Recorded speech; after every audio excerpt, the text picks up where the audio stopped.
Naisip mo na ba kung ano ang itsura ng isang smartwatch pagkatapos ng 2 taon? Sulit pa ba ito? Ngayon, pag-uusapan natin ang Samsung Smartwatch 4. Matibay pa ba? Kumusta ang battery? Kumusta ang performance, durability, at features nito after this time? At worth it pa bang bilhin? Kung curious ka, tumutok lang dahil sasagutin natin lahat yan sa video na ito.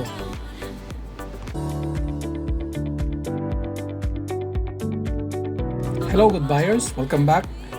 Ngayon, pag-uusapan natin ang Samsung Smartwatch 4 na ginagamit ko na sa loob ng 2 taon. Sulit pa ba ito? Tara, simulan na natin.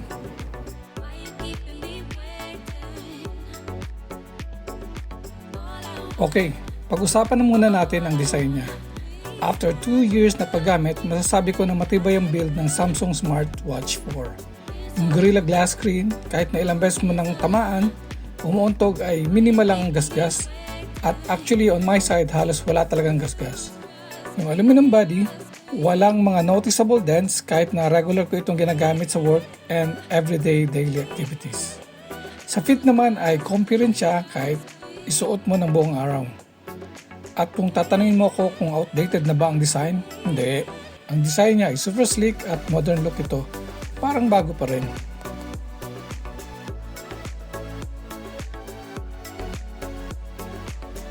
Ngayon, punta naman tayo sa features niya. After 2 years, smooth pa rin ang performance ng Tizen base OS ng watch. Responsive pa rin ang touchscreen at walang lag kahit may mga apps na sabay-sabay na bukas. Isa sa mga favorite kong features ay ang fitness tracking. Accurate pa rin ang heart rate monitor at step counter.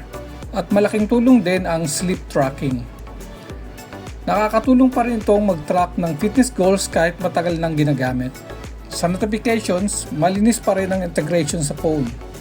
Pero medyo limitado ang mga app support compared sa ibang brands. Kung heavy user ka ng apps tulad ng Spotify o WhatsApp, mag-work naman pero may mga restrictions.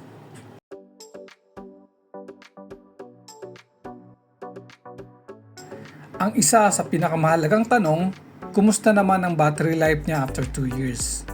Kapag brand new, umaabot ng 2 to 3 days ang battery life nito.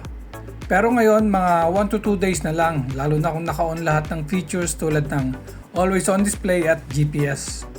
Pero kung gagamitin mo ito ng mas basic lang, kaya pa rin tumagal. In fairness, mabilis mag-charge kaya hindi naman hassle.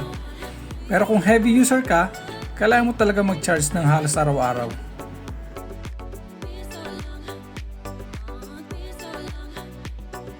Para sa mga nag-iisip pa rin kung worth it pa ang Samsung Smartwatch 4 after 2 years, narito ang quick pros and cons ko.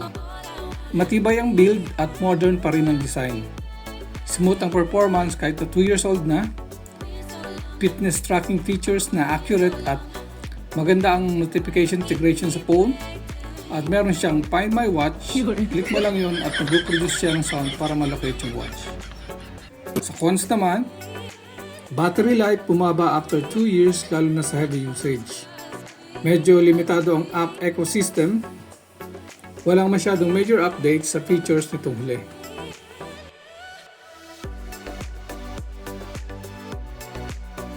So, sulit pa ba ang Samsung Smartwatch 4 after 2 years?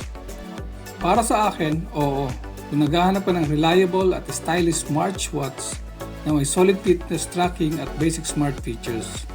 Kung importante sa iyo ang mas matagal na battery life o mas maraming app support, baka gusto mong tumingin sa ibang options. Salamat sa panonood. Kung nagustuhan niyo ang video ito, huwag kalimutang mag-like, mag-subscribe at i-hit ang notification bell para updated kayo sa mga susunod na reviews. Kita-kits sa next video. Till next time, good buyers. Bye!